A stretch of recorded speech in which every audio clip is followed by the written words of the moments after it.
इनका मतलब जो फर्स्ट अपील में हमने जो मतलब प्लेंटिव में हमने जो दावा पेश किया था वो ये था कि इन्होंने दूसरे जाति को अपना लिया है। इन्होंने गोंड जाति से पेंका जाति में चले गए। हाँ। तो गोंड जाति में भी उनको हिस्सा नहीं मिलेगा ऐसा था, और अगर उनको चाहिए तो वो हिंदू सक्सेशन एक्ट के अंदर भी वो नहीं आ सकती थी।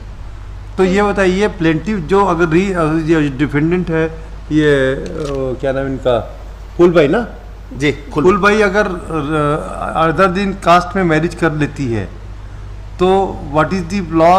आप किस लॉ के आधार पे कह रहे थे कि ये जो प्रॉपर्टी है इस पे इसका अधिकार समाप्त हो जाएगा? नहीं under your tribal my lordship, हम ट्राइबल हैं, हमारे में हिंदू सक्सेशन में फीमेल मतलब बेटी को देने का हक है ही नहीं। और ये जिस टाइम की बात, know the tribals are govern by, जब तक ये ट्राइबल्स की कंपनी, आपको ये बताना पड़ेगा ना कि आप ट्राइबल्स थे और ट्राइबल्स की सारी कस्टम को फॉलो करते थे। आप हिंदू लॉ की कस्टम, क्योंकि आप प्लेंटिव थे, you were the plaintiff before the trial court.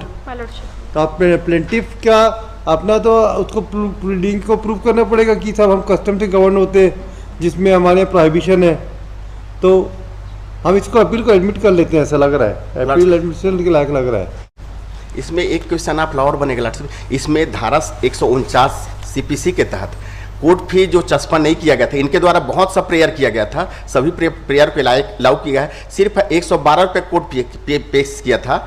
तो उसमें और भी 300 पेड करने पर उसको डिक्री दिया जाए, जबकि सुप्रीम कोर्ट का जजमेंट है ऐसे लाभ नहीं दिया जा सकता। अगर वो जानबूझ के अगर क्लेवर प्लीडिंग है तो उसमें ये नहीं, क्लेवर प्लीडिंग तो वो कोर्ट ने डायरेक्शन दिया है ना, डायरेक्शन दिया नहीं, फिर वो नहीं होगा। Mister Rajput, what was the ground taken by the plaintiff to file a suit?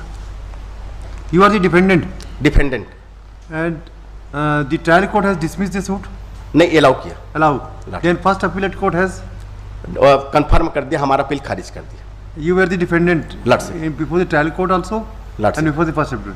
Now you have come to the disco appeal under section 100 of CPC.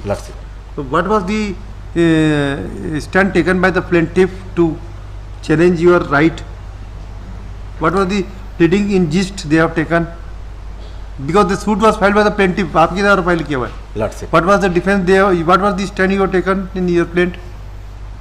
In short.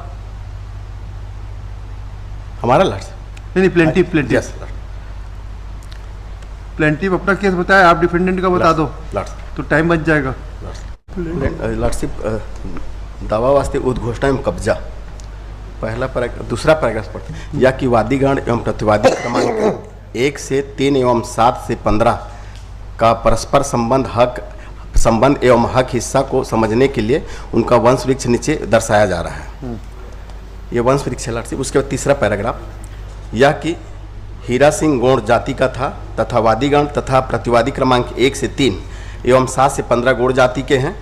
Gaur जाति में प्रचलित दीर्घकालीन प्रथा को कानून का प्रभाव रखती है से अनुशासित होते हैं, जिसके अनुसार उत्तराधिकार के प्रश्न का निराकरण किया जाता है। गौड़ जाति के पुत्रियों को उत्तराधिकार का कोई हक या अधिकार प्राप्त नहीं होता। या कि हीरा सिंह ग्राम सहसपुर लोहारा स्थित 10 एकड़ 74 एकड़ जमीन का स्वामी था, जो उसकी पैतृक भूमि थी, तथा काबिज था, जिसका विवरण वाद पत्र के संलग्न अनुसूची अ में दिया गया है। या कि हीरा सिंह के 2 पुत्र हुए, जिनके नाम क्रमशः शिवनंदन सिंह व शिव सिंह हैं। शिवनंदन सिंह की मृत्यु करीब 64 वर्ष 6 माह पूर्व शामिल शरीक रूप में हुई। शिवनंदन सिंह की मृत्यु के बाद उसकी विधवा जो शिवनंदन की ओर से गर्भवती थी, ने शिव सिंह से चूड़ी पहन लिया।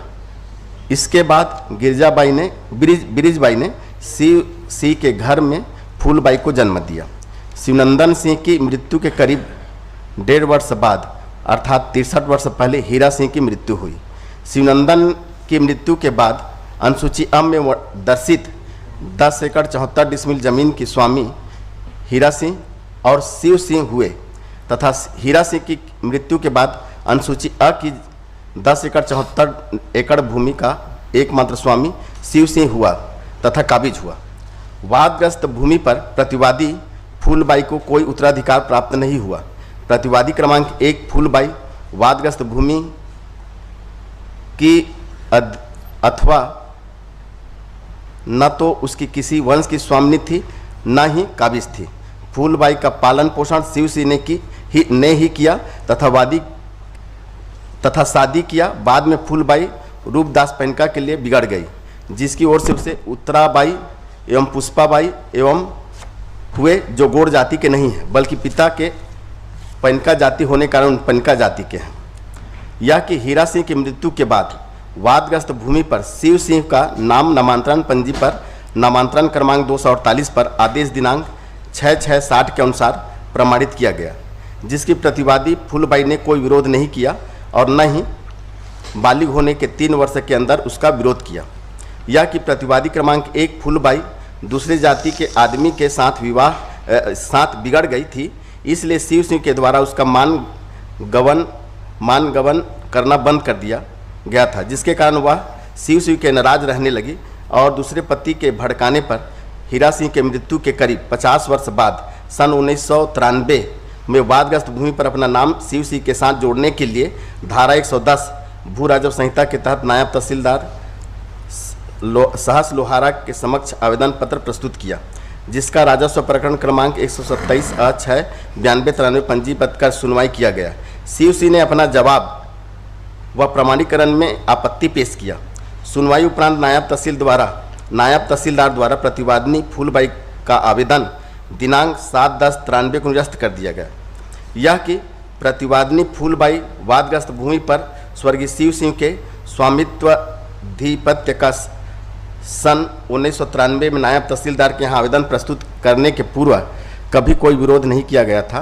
प्रतिवादिनी फूलबाई द्वारा नायब तहसीलदार द्वारा पारित आदेश दिनांक 7/10/93 के विरुद्ध अनुभागीय अधिकारी कवर्धा के न्यायालय में प्रथम अपील प्रस्तुत किया गया, जिसका राजस्व अपील क्रमांक 8/6/93 था तथा प्रतिवादी फूलबाई द्वारा नामांतरण क्रमांक 248 पर पारित आदेश दिनांक 6/6/60 जिसके द्वारा हीरा सिंह के नाम के स्थान पर शिव सिंह का नाम प्रमाणित किया गया था के विरुद्ध भी अनुभागीय अधिकारी के न्यायालय में अपील प्रस्तुत किया गया, जिसका प्रथम राजस्व अपील क्रमांक 54/6 सन 92-93 था। दोनों अपील पर अनुभागीय अधिकारी द्वारा दिनांक 19/4/95 को एक आदेश पारित कर निरस्त कर दिया गया।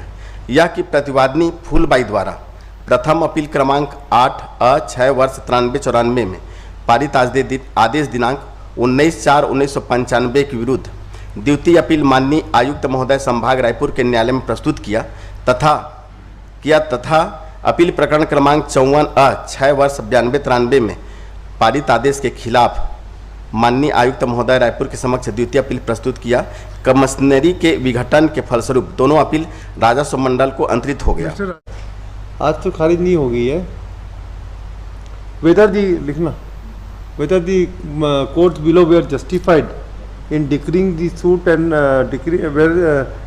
without any evidence produced by the plaintiff with regard to the custom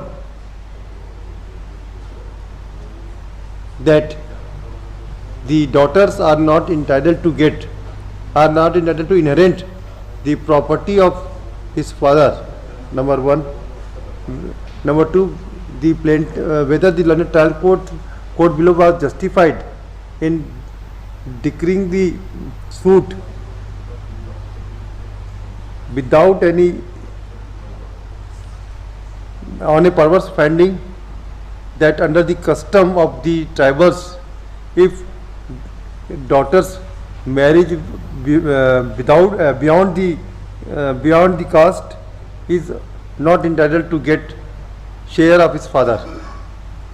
This is a question I think it's required to be answered. The appeal is admitted. Interim order है. इंटरिम ऑर्डर है। The interim order is continued. Please जी सबकी appeal है ये 2012 का है। 12 का for final disposal in motion hearing on 7